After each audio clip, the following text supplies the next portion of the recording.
What's going on YouTube? My name is Debashish and I welcome you all to this video.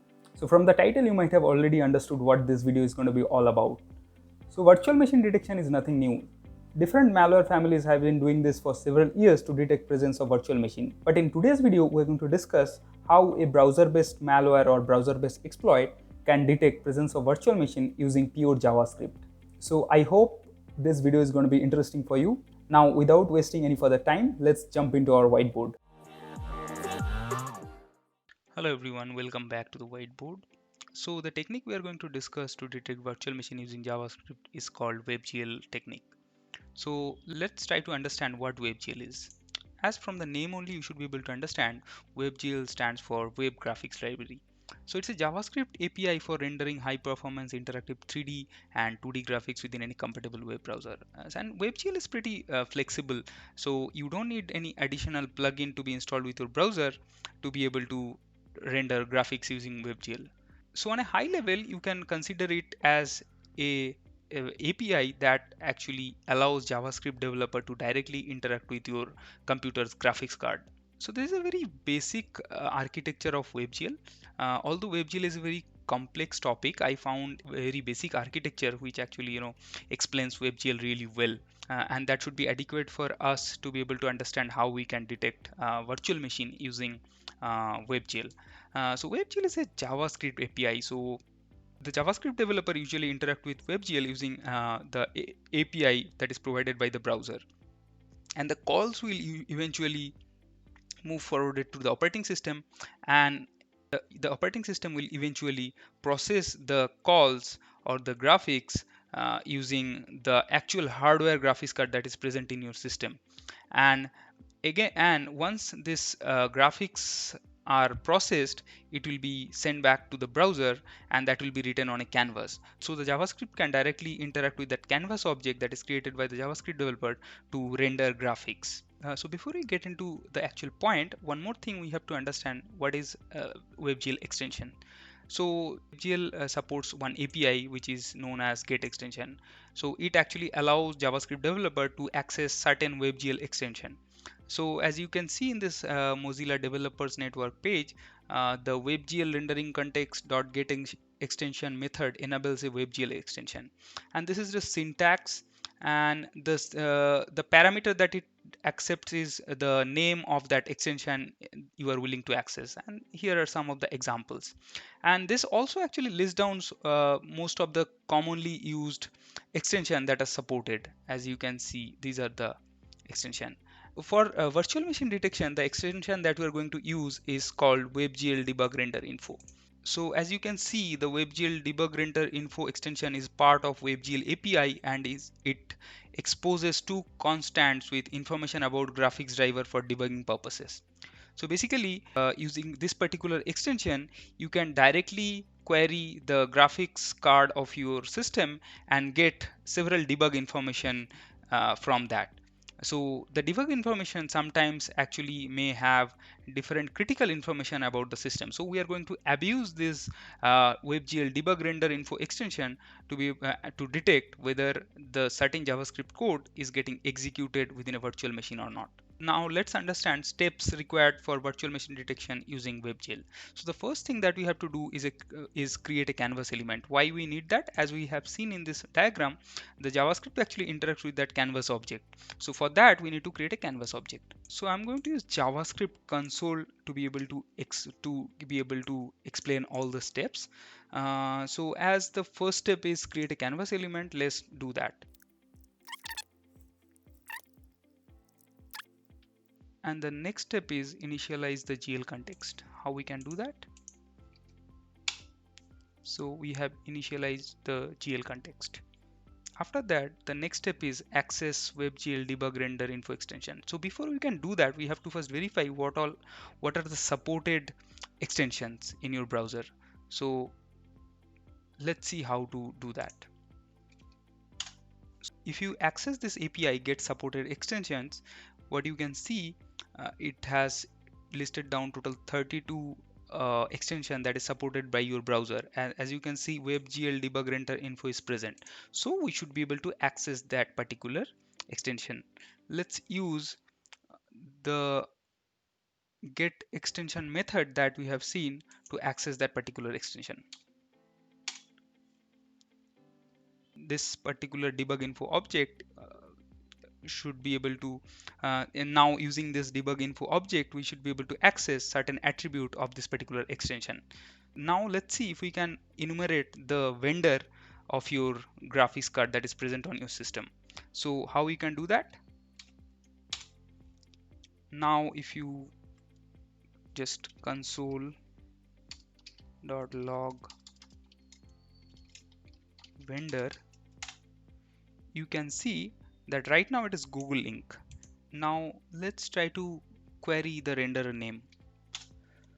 So now if you do console.log again here, as you can see the renderer name is Angle and it is NVIDIA GeForce GT 710 Direct 3D 11. So this is actually we are using WebGL. We are actually querying directly our graphics card to get the renderer name. So now we are going to execute the same set of code in our virtual machine as well to show you how does for a virtual machine this renderer name changes and using which we can detect whether certain JavaScript code is being run on a virtual machine or not. So we have our virtual VMware virtual machine up and running and we have Chrome browser in it, and we are going to execute the same set of JavaScript code here as well. So now let's see what the renderer name is here. Console.log. As you can see, the renderer name is Angle, and it also exposes that it is a VMware SVGA 3D graphics driver. And so using this particular string, actually we can easily verify that this particular JavaScript code is being run on a virtual machine or not. So this is happening because the moment you install your VMware tool in your VMware virtual machine, it actually installs a fake graphics driver in your system. If you go to My Computer Properties and go to Advanced System Settings and Hardware's Device Manager, you should be able to see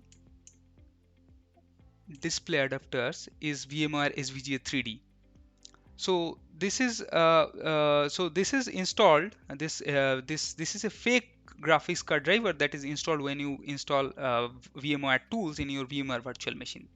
So that is why when you are actually querying this particular driver renderer engine using WebGL, you are getting this name. Which is VMware SVGA 3D graphics. If you uninstall VMware tool from your virtual machine, you are not going to get it. So it is highly recommended that whenever actually you are analyzing, when you are setting up your security sandbox using VMware or virtual machine, you should not install this VMware tool, or although it makes your life a lot easier, but different malware can use such of these artifacts to detect whether they are being run on virtual machine or not. So now let's test this full-fledged code. As you can see, we have created the canvas element. We are actually we are creating the canvas element. We are getting the GL context, and after that we are accessing the WebGL debug render info, and here we are actually parsing the renderer string. As you can see in this particular line, what we are checking if VMware string is present in renderer, and if that is present, we will alert VMware detected. And for VirtualBox, the graphics driver name will be Angle VirtualBox graphics adapter. For to detect VirtualBox, I need to make it change to VirtualBox. To detect VirtualBox, we need to see whether VirtualBox string is present in renderer info. So let's test it. Let's execute. So I have hosted it using Python simple HTTP server, and as you can see, it is now listening to port 8080. Let's try to access this page from our browser. So it is hosted in here. As you can see, we are not seeing any alert or any messages here, but now if you access this page from our virtual machine, let's see what we see. machine 192.168.0.0.1. As you can see, it says VMware detected. We are getting this alert. So which means our VMware detection using JavaScript is working as intended. So this is a very popular technique that used by malicious browser-based exploit to detect whether that but certain code is being executed on a virtual machine or not. So so what can you do to prevent all these things? So basically, one option that you have uh, is disable WebGL on your browser. So different browser has different ways of disabling WebGL. So you can disable WebGL 1 and WebGL 2 both in any browser. So you can disable WebGL 1 and WebGL 2 from your browser configuration settings. So if you disable WebGL and WebGL 2 from your browser configuration settings, so the technique that I have described in this video is not going to work, because the JavaScript code won't be able to query your graphics driver for renderer name. The virtual machine detection won't work. So it is definitely should be the easiest option to prevent such things. That's all I wanted to discuss in today's video. So I hope you have found this video interesting. So if you have any question or doubt, please let me know in the comment section. And if you are not subscribed to this channel, and if you like my content, please consider subscribing to this channel as well. So thank you so much for your time. I'll see you in the next video. Bye bye.